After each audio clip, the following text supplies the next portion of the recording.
سلام كورات تخطاتلتي چانالنا لو معنتي فولين سحاون زخونة نيكون زل حدش فيلم حيزلكم متسألغو متفتيو تسفاي قبر حدش تغنكم چانالنا سابسكرايب از فيديو دي ما لايك لكم جمرو سامود داتا سنة يساني حيت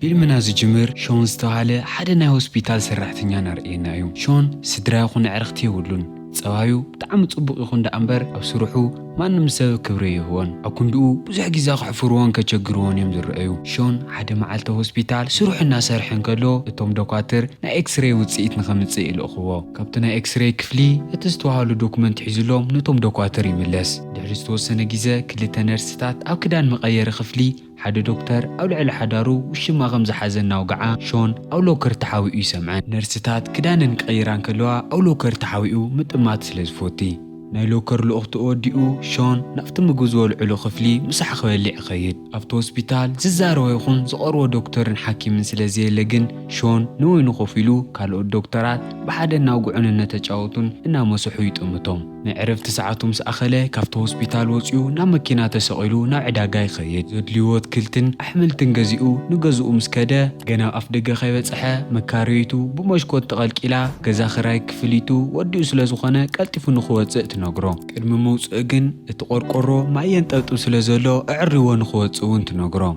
اتزنت ما يريو نتمليسو ندقوتيو نتا مكاريتو أف دقاي زت زرقح نوي حاجنني كل جيزة سلازعنك أفلخو كتلعل اللي تخقل دويلي حتى نساقن منم جاي تقدست أو كندوس ريخان دوي تسدرن أنا جزاي زفرس الكايلات زارو بتصبحيتو شون كم تلمود نانا هوسبيتال سروحي ملس نحدد حكامي تنكاخي وناوص انكلو شون زفوتي عن نرس متسع كتتصارفون كتحفرون تجمر مساء حيال فقر زلو شونجن تصرفا منم يمسولون نعان قديفو نافت تحتواي دورت هوسبيتال بمقتاو ما نمسو كم زي سعولو مسرقاقت نافت نيريسا خفلي كفيتو ياتي ناي لب مطاحتنا تقورلا هيوتانا يزحالفت قلع ريسا وطيو اتشفينوا نوري جرقي قلعو ريسا تازموتت قلعنا نخاخ بهيوت كم زلا خزاروا يجمر إنه خيه قد محجي سدراني ركدو أنا أينورنن دحر حزي زفر حيبلكن أنا سدراني خونا له نتازموتت قلع زاروا أولي على تريسا مستسقلة انتاي كمستفت أرقلت سلازوخوناك شاقروه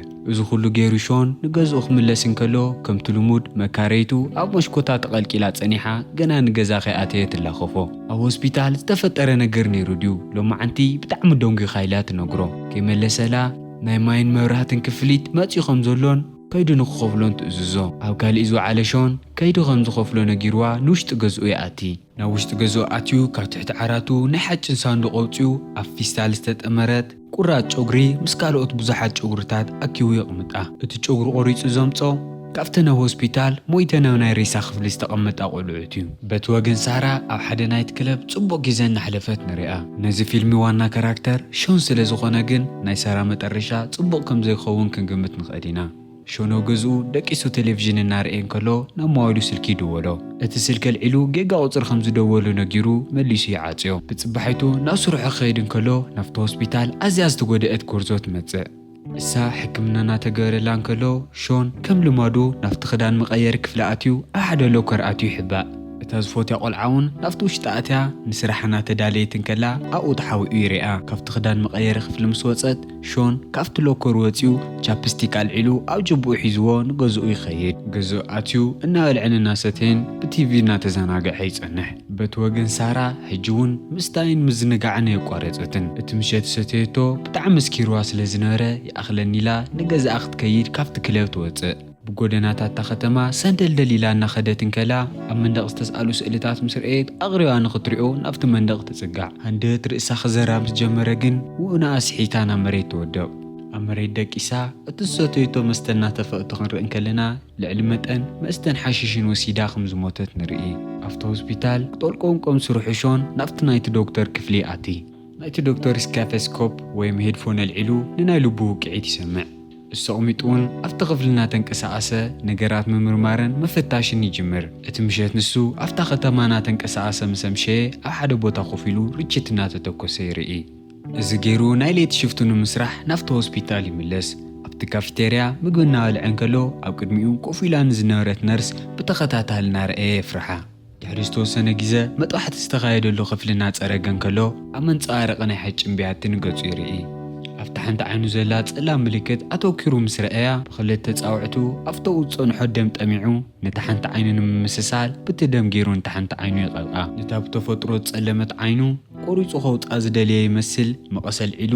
ብምስትያት እናርአየ ደው ኢሉ ይፀንሕ። ኣመና ስለ ዝፈርሐ ግን ገዲፍዎ ካብቲ መጥባሕቲ ክፍሊ ይወፅእ። ኣብቲ ናይ ዶክመንት ክፍሊ ኣቑሑት ንኸመዓራሪ ምስ ተለኣኸ ብጣዕሚ ከቢድዎ ስለ ዝነበረ ተናዲዱ እቲ ወረቐት ይደርብዮ። ሾን ኣብ ዝተናደደሉ ሰዓት ዘረጋግዖ ሓደ ነገር ተሃልዩ እቲ ናይ ሬሳ ክፍሊ እዩ። ማንም ሰብ ከም ዘይስዕወሉ ኣረጋጊፁ ናብቲ ናይ ሬሳ ክፍሊ ምስ ኣተየ ናይታ ብዙሕ ክትሰቲ ዝሞተት ሳራ ሬሳ ኣውፅኡ ምዝራብ ይጅምር። ምስ ሳራ ምስተን ካልኦት ዝሞታ ቆልዑት እናመወዳደረ ብጣዕሚ ቆንጆ ምዃና ይዛረባ። ብዛዕባ ዝተረኸበ ሓበሬታ ስለ ዘይነበረ ምንም ክፈልጥ ኣይከኣለን። ኣብ ቁልዕነቱ ተማሃራይ እንከሎ ሓንቲ ንዓኣ ትመስል ቆንጆ ቆልዓ መማሃርቱ እንከላ ሞይታ ረኺብዋ ብጣዕሚ ከም ዝሓዘነ ነታ ሬሳ ይነግራ። ኣብቲ ዝቕፅል መዓልቲ ናይ ሳራ ሬሳ ናብ መቃብር እናተወሰደ ይርኢ። ሾን ግን ንሳራ ሞይታ ስለ ዝተቐብረት ጥራይ ብቐሊሉ ይተፋትሓን። መቃብራ ኣይና ምዃና ምስ ፈለጠ ኣብ ልዕሊኡ ደቂሱ ንነዊሕ ግዜ ይጸንሕ። ንምሸቱ ንገዝኡ ተመሊሱ ድራሩ እናበልዐ ቲቪ እናረአየ ይጸንሕ። ሎማዓንቲ ግን ካብቲ ካሊእ መዓልታት ብዝተፈለየ መንገዲ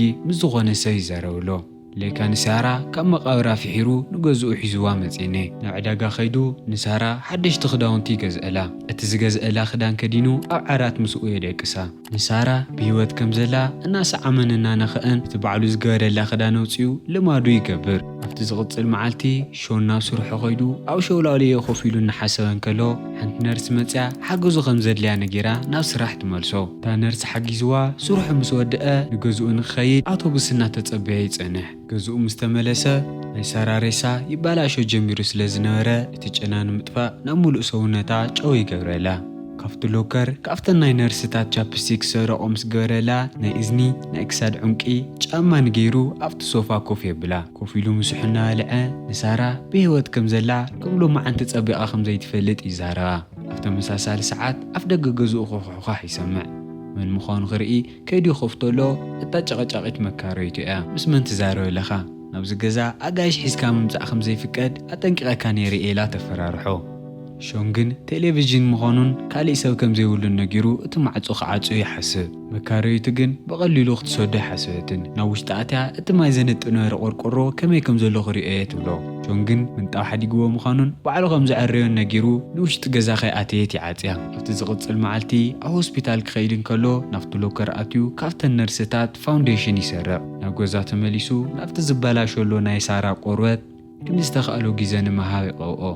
ኣብቲ ምሸት ንሱ ንናይ ሳራ ሬሳ ሒዝዎ ኣብ ጃልባ ተሰቒሉ ኣብቲ ናይ ከተማኦም ቃላይ እናተንቀሳቐሰ የምሺ። ብፅባሒቱ ናብ ስርሑ ኸይዱ ኣብ ናይ ዕረፍቲ ሰዓቱ እናተንቀሳቐሰ እንከሎ ሓንቲ ነርሲ ፀዊዓ ናብቲ ላብራቶሪ ኸይዱ ናይ ምርመራ ውፅኢት ርኢላ ንኽመፅእ ትልእኾ። ሾን ግን ባዕላ ንኽትከይድ ይነግራ። እታ ነርስ ናይ ላብራቶሪ ውፅኢት ምምፃእ ናትካ ስራሕ ኢላ ትዛረቦ። ሾን እተን ካልኦት ነርስታት ምስቲ ዶክተር ትድቅስ ያይለን ዝሓሚኣ ነበረት ነርስ እሳ ምዃና ስለ ዝፈለጠ እቲ ዶክተር ስለ ዘየለ ባዕል ክኸድካ ክተምፅኦ ትኽእል ኢሉ ይምልሰላ። ተገሪማ እናርአየቶ እንከላ ኣብ ኢዳ ዝነበረ ሽጋራ መንጢሉ ናብ ኣፉ እትይዎ ይኸይድ። ድሕሪኡ ሓደ ዶክተር ንሾን ፀዊዑ ኣብቲ ሎከር ዘለዉ ፋይላት ናብ ሓዊ መቃፀሊ ወሲድካ ኣቃፅሎም ይብሎ። ሾን ግን ስራሕ ከም ዘለዎ ነቲ ዶክተር ነጊሩ ናብቲ ናይ ንብረት መቐመጢ ክፍሊ ኸይዱ ደቂሱ ይውዕል። ስራሕ ወዲኡ ንገዝኡ እናተመለሰ እንከሎ ኣብ መንገዲ ኩሉ ግዜ ምስኦም ኮፍ ንኽብል ዝጋብዝዎ ወዳት ከምቲ ልሙድ ክፅውዕዎም ከለዉ ሰላም ኢልዎም ይሓልፍ። ኣብቲ ገዛ ኩሉ ዝገዝኦ ኮስሞቲክስ ኣውፅኡ ንናይ ሳራ ሬሳ ይገብረላ። ምስ መሸ ሒዝዋ ወፂኡ ኣብ ሸውላልየ ትጭውት ምስ ኣምሸየ ተሸኪምዋ ንገዝኡ ይምለስ። በቲ ደረጃ ናብ ክፍሉ እናደየበ እንከሎ ግን እታ መካረይቱ ወፅያ ኣብ ፍርቂ ለይቲ እንታይ ክገብር ናብ ደገ ከም ዝወፀ ተሓቶ። ካብ ዓዱ ዝተሰደደሉ ንብረት ክቕበል ከይዱ ከም ዝነበረ ይነግራ። እታ መካረይቱ እውን ሾን ሬሳ ተሸኪሙ ደው ኢሉ ከም ዘሎ ኸይርአየቶ ንገዛኣ ተመሊሳ ተኣቲ።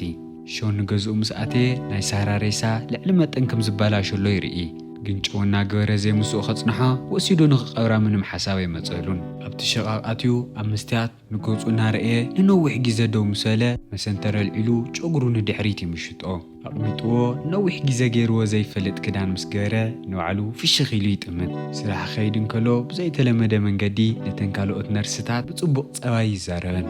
ምርመራ ውፅኢት ናፍቲ ዶክተር ሒዙሉ ኸይድ እንከሎ እቲ ዶክተር ሾን ካብቲ ካልእ ግዜ ዝተፈለየ መልክዕ ሒዙ ከም ዘሎ ዝተውዒሉ ጨጉርኻ ብጣዕሚ ደስ ይብል ኢሉ ይዛረቦ ኮፍ ክብል ነጊሩ ንሾን ካበይ ከም ዝመፀ ክሓቶ እንከሎ ሾን ከም ዘይፈልጥ ይነግሮ እቲ ዶክተር መሊሱ ንወለድኻ ዘይተሓቶም ኢሉ ክሓቶ እንከሎ ሾን ምንም ከይተዛረበ ስቕ ይብል እቲ ዶክተር እውን ሾን ወለዱ ከም ዘይፈልጦም ተረዲእዎ ተሰኪፉ ሱቕ ይብሎ ነቲ ዶክተር ብጀካ ፍቅረኝኡ ኣብ ህይወቱ ማንም ከም ዘይብሉ ነጊርዎ ናይ ኤክስሬይ ውፅኢት ከምፀሉ ይኸይድ ስራሕ ወዲኡ ንገዝኡ ክምለስ እንከሎ ምስቶም ኩሉ ግዜ ኮፍ ንኽብል ዝጋውዞ ወዳት ኮፍ ኢሉ ንእሽተይ ጨዋታ ይጫወት ንገዝኡ ኸይድ እንከሎ መካረይቱ ኣፍ ደገ ፀኒሓ ሎሚ ቅነ ብጣዕሚ ትቕየር ኣለኻ ኣጋይሽ ተብዝሕ ኣለኻ ኣከዳድናኻ ተቐይሩ ፀባይካ እውን ብጣዕሚ ትቐይርኒ ኢላ ትነግሮ ካብኡ ሓሊፉ ሎሚ ቅነ ብዚ ኣፓርታማ ሕማቕ ጨና ይጨነንሎ ሃመማውን ልዕሊ መጠን ይወዝሕሉ ገለ መከራ ተምፀለየላ ከይትኾን ኢላ ምስ ነገረቶ ሾን ሓዲግዋ ናብ ክፍሉ ይኣቲ ናብ ክፍሉ ምስ ኣተየ እቲ ጨና ልዕሊ ዝተፀበዮ ረባሹ ኮይኑ ይፀኒሕዎ ግን ሕጂ እውን ንዓ ንምቕባር ሓሳብ ኣይመፀሉን ሾን ንስርሑ ምስ ከደ እታ መካረይቱ እንታይ ከም ዝጨንሎ ንምርኣይ ናብ ናይ ሾን ገዛ ተኣቲ ግን ስልኪ ተደዊልዋ ናይ ሳራ ሬሳ ከይርአየቶ ንደገ ትወፅእ ካብቲ ሆስፒታል ነቲ ጨና ከጥፍኡ ይኽእሉ እዮም ኢሉ ዝሓስቦም ኬሚካላት ሒዙ ናብ ገዝኡ ይምለስ እቲ ኬሚካላት ኣብ ሻወር መሊኡ ንናይ ሳራ ሬሳ እውን ኣብኡ የደቅሶ ለይቲ እውን ናይ ሳራ ሬሳ ካብቲ መሐመሲ ተእሲኡ እናወፀ ብሕልሙ ይርአዮ ናይ ሳራ ሬሳ ምንም ለውጡ ከም ዘይብሉ እናርአየ እንከሎ ሙሉእ ገዛ ኣልኮል ከም ዝጨንሎ መካረይቱ መፅያ ትዛረቦ ንሳ ግን ሾን መስተ ጀሚሩ ይኾን ኢላ እምበር ካልእ ኣይጥርጥረትን ናይ ሆስፒታል ኣልኮል ምዃኑ ነጊሩ ንዳ መካረይቱ እናተጠራጠረት ማዕጾ ይዓፀላ ሾን ናይ ሳራ ሬሳ ኣብቲ ገዛ ከጽንሖቶ ኮይኑ ልዕሊ ኬሚካላት ካልእ ብልሓት ከም ዘድልዮ ስለ ዝፈለጠ ናብ ናይ ፍሪጅ ድኳን ከይዱ ሓንቲ ዓባይ ፍሪጅ ምስ ረአየ ተኣክል ዘይተኣክል ንምዕቃን ናብ ውሽጢ ኣትዩ ባዕሉ ይድግሰላ እቲ ፍሪጅ ሸይጥ ሰብኣይ ካልእ መማረፂ ከም ዘለዎ ነዋላይ እንገሮ ሾን እታ ፍሪጅ ንሳ ንክወስድ ይመርፅ ወጣም መካረይቱ ከምቲ ልሙዳ መፅያ ንምንታይ ዓብዪ ፍሪጅ ከም ዝገዝአ ተሓቶ ሾን ግን ከይመለሰ ደፊኡ ካብቲ ገዝኦ ኣውፅኡ ይዓፅያ ናይ ሳራ ሬሳ ናብቲ ውሽጢ ፍሪጅ እትዩ ምስ ኣድረቆ እቲ ናይ ሽታ ሽግሩ ይፍትሐሉ ስራሕ ምስ ከደ ኣብ ናይ ዕረፍቲ ሰዓቱ ነቶም ኣብቲ መናፈሻ ኮፍ ኢሎም ዝነበሩ ደኳትር ሻህን ቡናን ሒዙሎም ይመፅእ እቶም ደኳትር ግን ንሾን ኣብ ክንዲ ምምስጋን እንድሕር ደኣ ገለ ሃልይዎ ኣብ ሆስፒታል ስለ ዘለው ምንም ከም ዘይኮኑ ይቕልድሉ ድሕሪ ዝተወሰነ ግዜ ኣብቲ ሆስፒታል ምስቲ ሓደ ጥቡቕ ዘረባ ዝዛረቦ ዶክተር ኮፍ ኢሉ ምዕላል ይጅምር እቲ ዶክተር ንሾን ፍቕረኛኻ ከመይ የላ ኢሉ ይሓቶ ሾን ድማ ብጣዕሚ ፅቡቕ ከም ዘላን ንኽሐጉሳ ኢሉ ፍየር ገዚእላ ከም ዝነበረን ነቲ ዶክተር ይነግሮ እቲ ዶክተር ድማ ኣጓላት ፍየር ክትገዝአለን እንተኮይንካ ዋይት ዴይዚ ዝበሃሉ ፃዓዱ ዕምባባታት ኣለዉ እሰን ብጣዕሚ እየን ዝፈትየን ኢሉ ንሰን ንኽገዝአላ ይነግሮ ሾን ከምቲ ዝተባሃሉ እተን ፃዓዱ ዕምባባ ገዚኡ ንገዝኡ ኸይድ እንከሎ እታ መካረይቱ ኣብ ኣፍ ደገ ገዝኡ ደው ኢላ ትፀንሖ ናይ ማዕፆ ቆልፍኻ ብዘይፍቓደይ ንምንታይ ትቕይሮ ፅባሕ መፍትሒ እንድሕር ደኣ ዘይሂብካኒ ናብ ፖሊስ ጣብያ ከይደ ሪፖርት ክገብረካ ኢላ ተፈራርሖ